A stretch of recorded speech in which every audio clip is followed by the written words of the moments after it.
I was standing in the pouring rain outside my childhood home, watching my own family celebrate my brother's college graduation through the warm, glowing windows. The irony wasn't lost on me.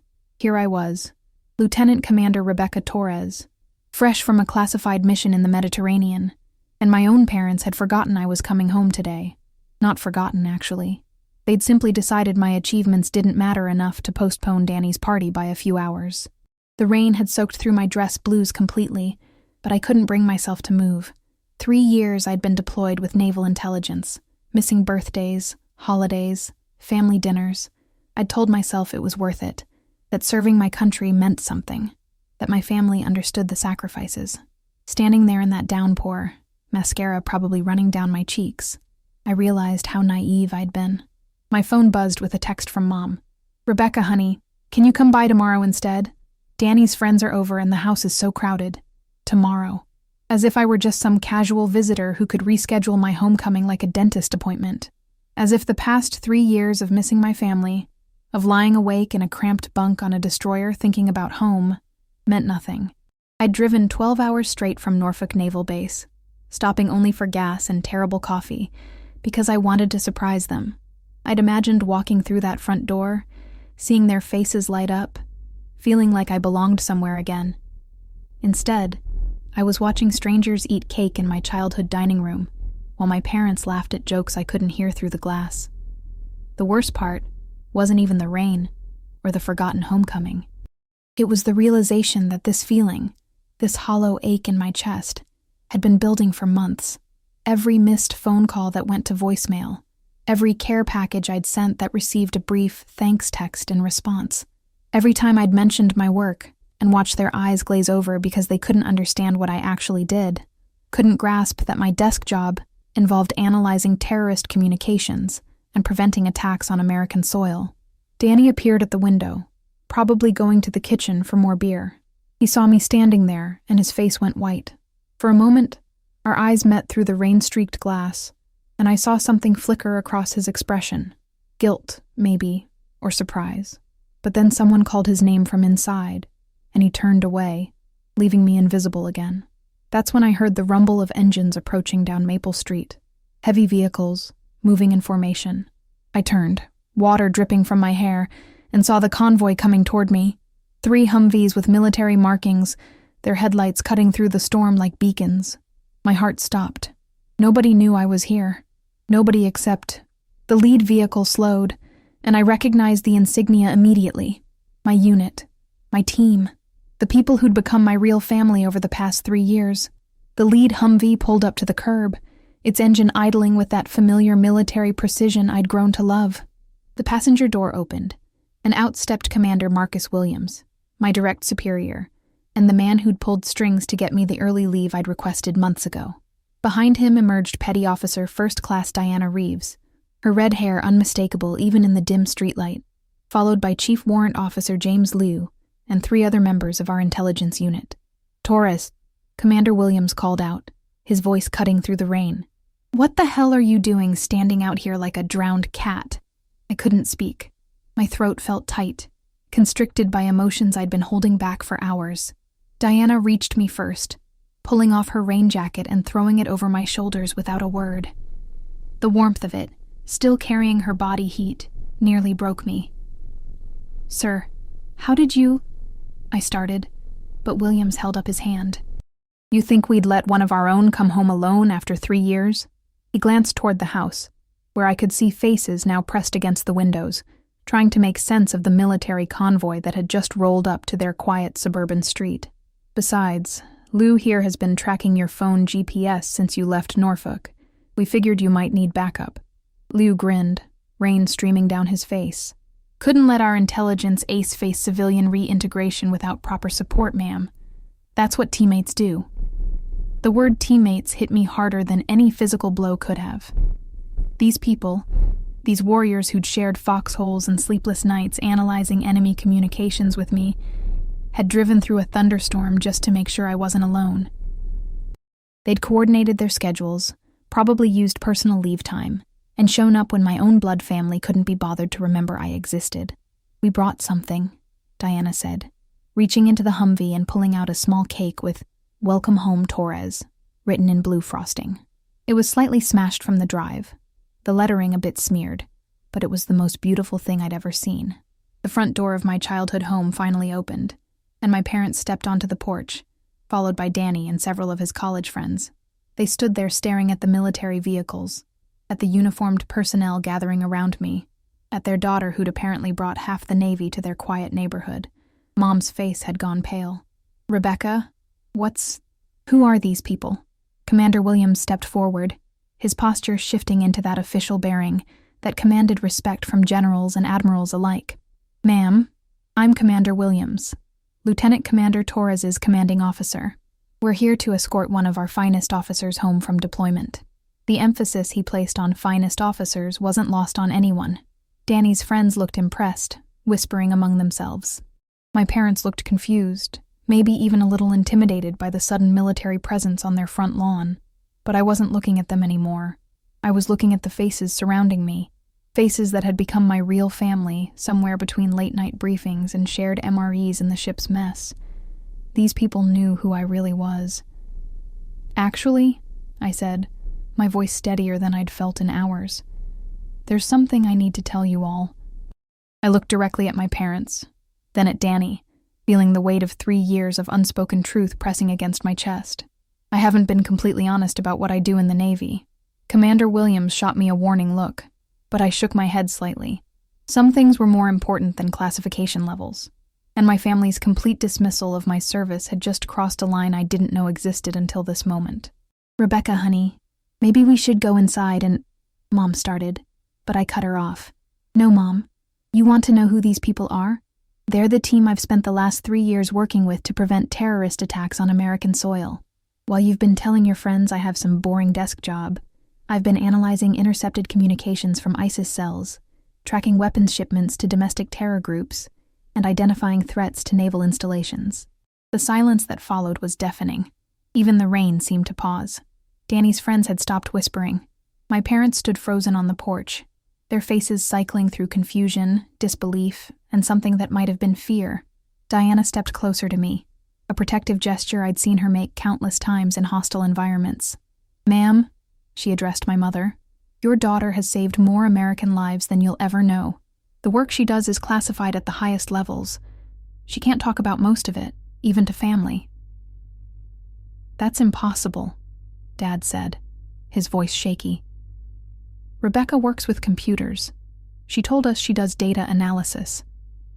"I do work with computers," I said, rain still streaming down my face despite Diana's jacket. "I analyze data that helps our military strike teams neutralize threats before they can hurt innocent people. Last month, intelligence I gathered helped prevent a bombing at a naval base in San Diego. 300 sailors and their families would have died if we hadn't intercepted those communications." Liu stepped forward, holding up his phone. "Ma'am, with your permission, I'd like to show your family something." He looked at me questioningly, and I nodded. He turned the screen toward my parents. "This is a commendation letter from the Secretary of the Navy. It's about your daughter's work identifying a sleeper cell in Miami. She can't keep the physical copy because of security protocols, but the digital record shows she received the Navy and Marine Corps Commendation Medal for her actions." Mom's hand flew to her mouth. "A medal? Rebecca, why didn't you tell us?" "Because every time I tried to explain what I really do, you changed the subject," I said, the words tumbling out now like water through a broken dam. "Because when I called from the ship, you were always too busy to talk for more than 5 minutes. Because you've made it clear that Danny's college achievements matter more than my military service." Commander Williams cleared his throat. "Ma'am, your daughter requested emergency leave to be here tonight. She wanted to surprise you. We came because we knew she'd need her real family with her." The word real hung in the air like a challenge, and I saw my parents flinch. The tension on that rain-soaked street was thick enough to cut with a knife. My parents stood on their porch, processing revelations that were reshaping everything they thought they knew about their daughter, while my military family formed a protective circle around me. But before anyone could respond to Commander Williams' pointed comment about my real family, the situation took an unexpected turn. Danny stepped forward, pushing past our parents with an expression I'd never seen before. "Rebecca, I need to tell you something," he said, his voice carrying across the yard. I knew. The words hit me like a physical blow. What? I knew what you really did. I've known for over a year. His college friends shifted uncomfortably behind him, probably wondering what they'd stumbled into. Remember when you called last Christmas, and Mom handed me the phone? You mentioned something about signal intelligence, and I got curious. I did some research, looked up your unit designation. Diana's hand moved instinctively toward her sidearm, a reflexive response to potential security breaches that made me realize how different my two worlds really were. I held up a hand to stop her. You researched classified information? Commander Williams' voice carried the kind of authority that made seasoned officers snap to attention. Danny's face flushed. Not classified stuff, just public records, unit histories. I figured out that naval intelligence wasn't just data entry. I knew she was doing something important, something dangerous. He looked directly at me, rain plastering his hair to his forehead. I tried to tell Mom and Dad, but they didn't want to hear it. They said you were exaggerating your job to sound more important. The betrayal cut deeper than anything that had happened tonight. My own brother had known the truth about my service and had said nothing while our parents dismissed my career as meaningless paperwork. Why didn't you say anything? I asked, my voice barely audible over the storm. Because I was scared, Danny admitted, and for the first time since I'd arrived, he looked like the little brother I remembered. If I acknowledged what you really did, I'd have to admit that everything I was doing, college, parties, normal life, seemed so small in comparison. It was easier to pretend you were just my sister with the boring government job. Mom finally found her voice. Danny, you knew she was in danger and you didn't tell us? She's always been in danger, he exploded. Every deployment, every mission, every time she couldn't tell us where she was going or when she'd be back. But you two were so wrapped up in pretending everything was normal that you couldn't see it. Chief Liu stepped closer to me, his presence steadying. Ma'am, we should probably move this conversation somewhere more secure. Operational details shouldn't be discussed in open environments. But the damage was spreading beyond family secrets now. Mrs. Henderson from next door had come out onto her porch, drawn by the military vehicles. Other neighbors were starting to appear at windows and doorways, phones in hand, probably already posting pictures of the convoy on social media. Commander Williams noticed too. Torres, we have a problem. The situation is attracting too much attention, and your cover identity is compromised. The weight of Commander Williams' words hit me like a physical blow. My cover identity, the carefully constructed persona that allowed me to operate in civilian environments while maintaining my security clearance, was unraveling in real time on my childhood street.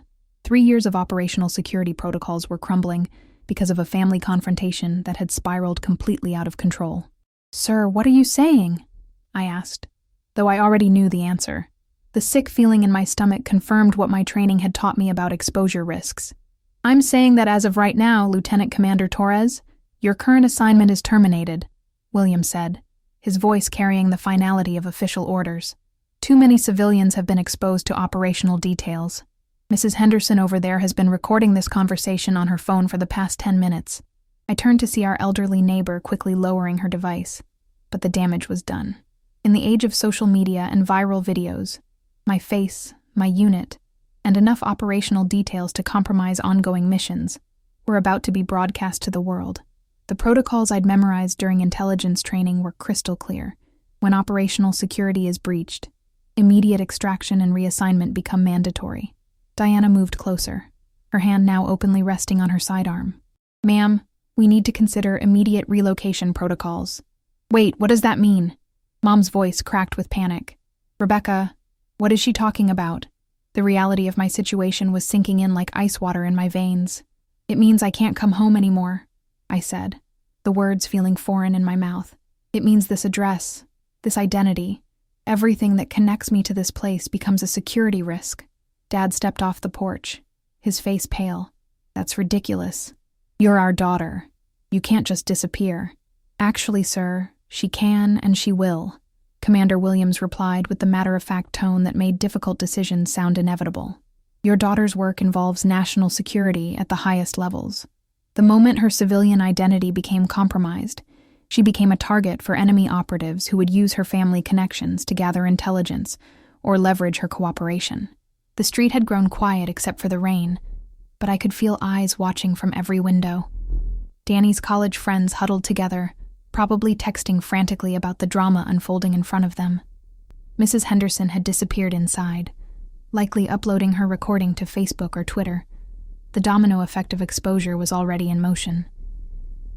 "How long?" I asked Williams, though I dreaded the answer.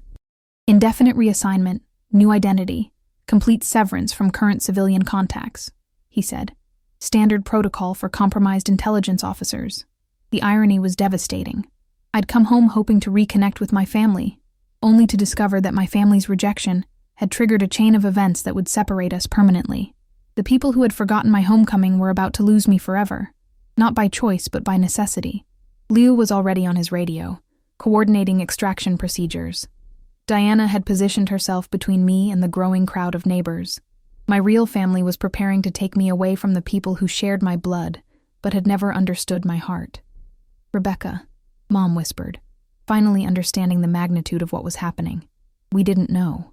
We didn't know."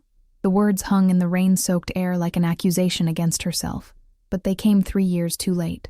I looked at my mother's face, finally seeing the recognition of what she'd lost, what they'd all lost, and felt something inside me break that had nothing to do with operational security or classified protocols. "You didn't want to know," I said, my voice steady despite the chaos erupting around me. "Every phone call, every leave, every time I tried to share even the smallest piece of my real life with you, you changed the subject. You were so comfortable with your version of me, the disappointing daughter with the boring desk job, that you never bothered to look deeper." Danny stepped closer, his college friends forgotten behind him. "Becca, there has to be something we can do. Some way to fix this." Commander Williams was speaking rapidly into his radio, coordinating with headquarters while Liu established a security perimeter around our position. The efficiency of their response highlighted just how serious this breach was, how thoroughly my civilian life was being erased in real time. "The only thing that could have prevented this," I said, looking directly at my parents, "was if you had respected my service enough to keep family conversations private. If you hadn't made me feel so desperate for your approval that I revealed classified information just to make you understand I matter." Mrs. Henderson's porch light flickered off, probably on advice from her family after they realized the legal implications of recording military personnel discussing national security matters. But the damage was spreading beyond our street. Diana showed me her phone screen. Someone had already posted a video to TikTok with the caption, "Military convoy shows up at neighbor's house." The views were climbing rapidly. "Ma'am," William said, ending his radio conversation, "we have approximately 15 minutes before this location becomes completely untenable. Federal agents are en route to begin damage control, but your extraction window is closing." The weight of permanent separation settled over me like a shroud. I would never again walk through that front door. Never sit at the kitchen table where I'd done homework as a child. Never argue with Danny over who got the last piece of Mom's apple pie. The life I'd been trying so desperately to reconnect with was being systematically erased to protect national security. "What about us?" Dad asked, his voice breaking. "What happens to us?" "You'll be debriefed, relocated temporarily, and monitored indefinitely," Williams replied without emotion. "Your phones, computers, and social media accounts will be restricted. Federal marshals will provide security until we determine the extent of the exposure." I watched my parents' faces cycle through shock, fear, and finally, understanding. They were about to experience a fraction of the isolation I'd lived with for 3 years, the constant awareness that their lives were no longer entirely their own. The irony was almost poetic. They'd spent years taking their freedom for granted while I sacrificed mine to protect theirs. "I'm sorry," Mom whispered, tears mixing with rainwater on her cheeks. "Rebecca, I'm so sorry." But sorry couldn't undo the security breach. Sorry couldn't give me back my identity or my home. Sorry was just another word that came too late to matter. The federal vehicles arrived with surgical precision, their black SUVs sliding through the rain like shadows materializing from the storm itself. Agent Patricia Kellerman stepped out of the lead vehicle, her FBI credentials already visible, her expression carrying the weight of national security protocols that would reshape everyone's life on Maple Street. Behind her, a team of specialists began establishing a command perimeter that transformed my childhood neighborhood into a temporary operations zone. "Lieutenant Commander Torres," Agent Kellerman approached with the kind of professional courtesy that masked the severity of the situation. We need to discuss immediate relocation procedures. Your current identity has been compromised across multiple social media platforms. The video footage has been viewed over 50,000 times in the past 20 minutes. The numbers hit me like physical blows. 50,000 strangers now had access to my face, my family's address, and enough contextual information to piece together my operational role. Every terrorist organization with internet access could potentially identify me as a target. Every enemy operative could trace my connections back to this quiet suburban street where my parents were still standing in shock. Commander Williams moved beside me, his presence both protective and final. "Torres, your extraction helicopter is inbound. We have a narrow window before this situation escalates beyond containment."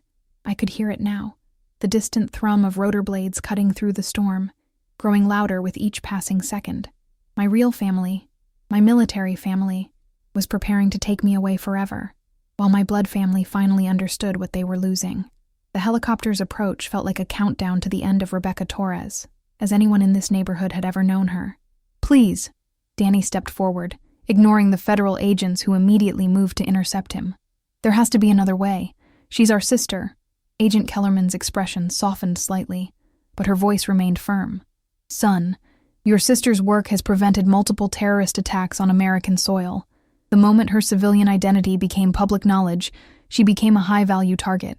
Keeping her connected to this location puts everyone here in danger." The helicopter was directly overhead now, its searchlight cutting through the rain like a beacon calling me home to the only family that had ever truly understood the weight of my choices. The downdraft scattered leaves and debris across the street, turning the peaceful suburban scene into something that looked like a war zone.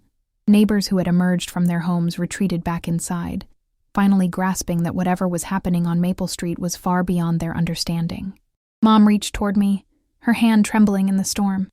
"Rebecca, will we ever see you again?" The question hung in the air as the helicopter began its descent toward the empty lot behind our house.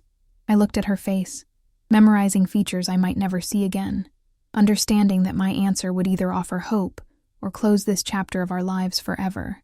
The choice between protecting my family and maintaining contact with them had become impossible, and the weight of that decision was about to reshape everything I thought I knew about sacrifice and service.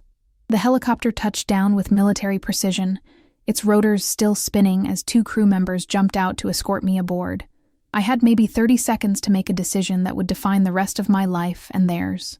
The searchlight illuminated my family's faces, etched with desperation and regret, while federal agents began herding neighbors back into their homes to minimize further exposure. "Ma'am, we need to move now," Diana shouted over the rotor noise, her hand on my shoulder, ready to guide me toward the aircraft that would carry me away from everything I'd once called home. But something in Mom's expression stopped me. For the first time in 3 years, she was really seeing me, not the disappointing daughter who'd chosen military service over a traditional career, not the stranger who called occasionally from foreign ports, but the woman who had sacrificed everything to keep people like her safe. The recognition in her eyes was 3 years too late, but it was finally, genuinely there. I turned to Agent Kellerman, raising my voice over the helicopter's roar. What if they came with me? The question surprised everyone, including myself. Commander Williams looked at me with something between admiration and concern, while the federal agent's eyebrows shot up in disbelief. "Ma'am, that's not standard protocol," Kellerman replied, but I could see her mind working through the possibilities. Relocating an entire family unit is extremely complex and expensive. But not impossible," I pressed, looking back at my parents and Danny, who were straining to hear our conversation over the mechanical thunder above us. "They're already compromised. They'll need protection and monitoring anyway. What's the difference between doing that here and doing it somewhere else?" Liu appeared at my side, grinning despite the chaos. "Torres, you want to bring your civilian family into witness protection with you? That's either brilliant or completely insane." "Maybe both," I admitted, watching my parents' faces as they began to understand what I was proposing.